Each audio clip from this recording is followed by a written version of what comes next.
Everyone. Just want to check in and say hello. I'm still getting used to this whole restreaming thing. So it always takes me a moment at the beginning of these meetings to feel like I got it together.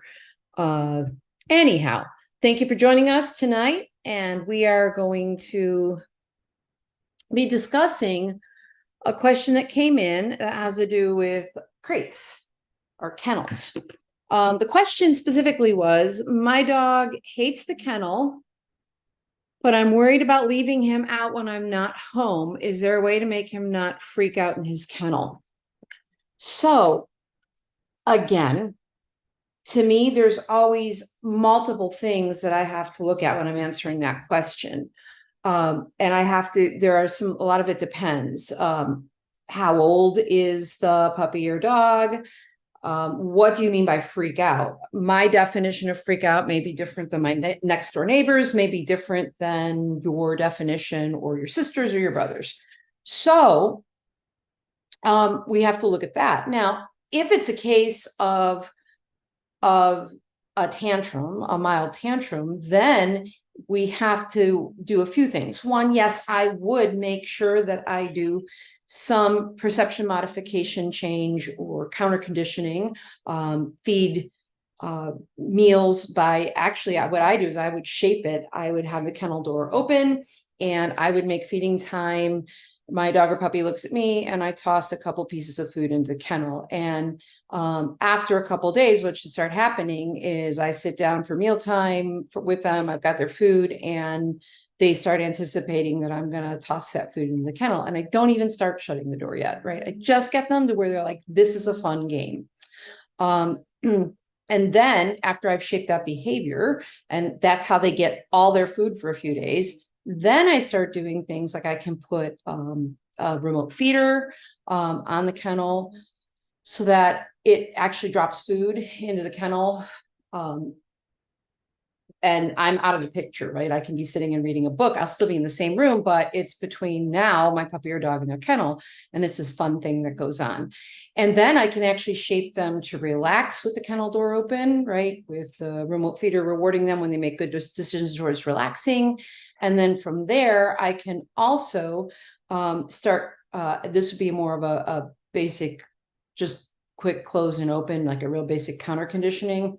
I would play some games where I toss the food, they go and my puppy or dog goes in the kennel or crate, and then I just name it door and I shut the door and I toss food in and I very quickly open the door, right? And I do that and I gradually leave the door closed, up through, leave it a little bit longer each time, a few seconds longer each time till, they're basically they're in there a good 5-10 seconds. Once I have them where they're like hanging out 10 seconds, not freaking out, I can start clicking the remote feeder and then I can start shaping them to relax. So I can go back to using their meals. And now what I've done is I've got that whole game where I taught them to go running to their crate and relax in the crate with the door open. Now I've built the bridge of the door's not a big deal. And now we close the door and now we can play that same game with them in the crate.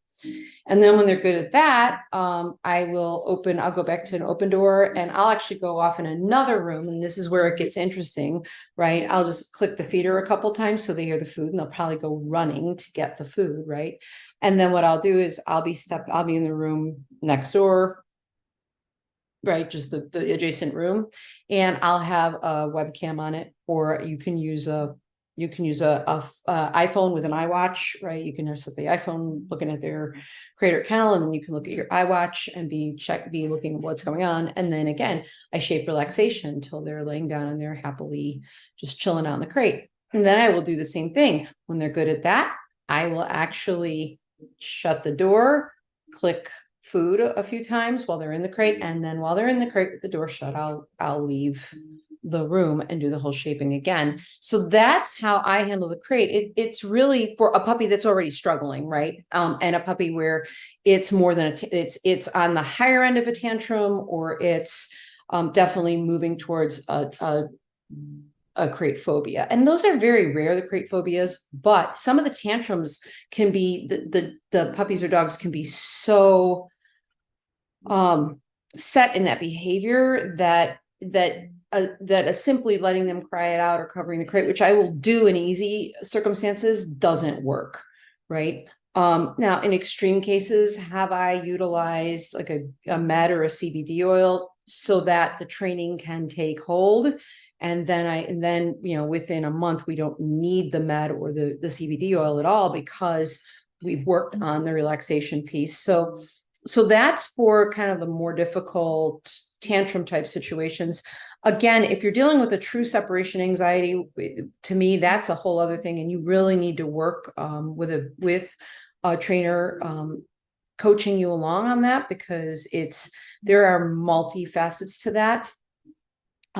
Going back to this, the thought of it maybe just being, if it's being a tantrum, the other thing I would say though, is then you also have to look at the other places in your life where you allow your puppy or your dog to push boundaries, and where they've learned that being pushy or acting out gets them their way. So definitely doing some clear obedience and relationship work, and the obedience work moving towards really good impulse control. Those are all good things that need to happen. So hopefully this gives you just like a quick insight into, what you would do if you have like a more serious type tantrum going on. If it's not serious, like to me, if they go in their crate and they cry or they scratch a few times or they bark a few times, if they stop in under a half hour and they're not violently throwing themselves around in the crate, then to me that is a mild tantrum that will extinguish as long as you stay consistent and you don't allow them out unless they're quiet. The other thing to understand is, and it's counterintuitive, but a lot of people use wire crates rather than a complete very kettle. It's all plastic, except for just a little bit of grating on the side, and the front door is a grate, right? And what happens is, in the wire crates, it doesn't tend to be a very relaxing place for most puppies and dogs.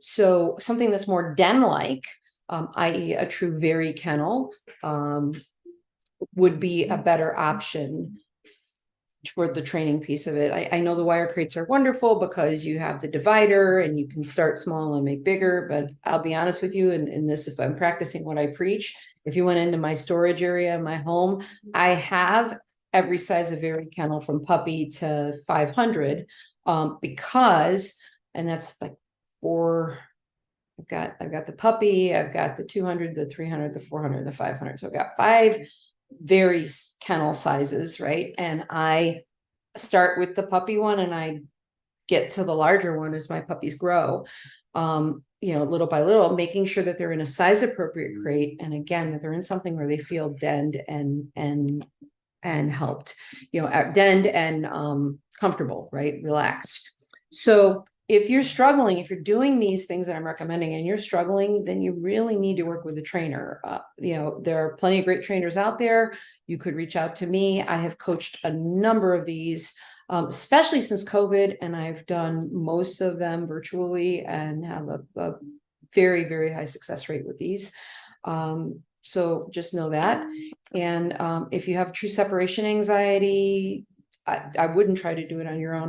I would get in contact with the trainer, or again, you could reach out to me, someone that can help you with it. But you have to be making sure that you understand the difference between a minor tantrum that's more a little more involved, and true anxiety, right?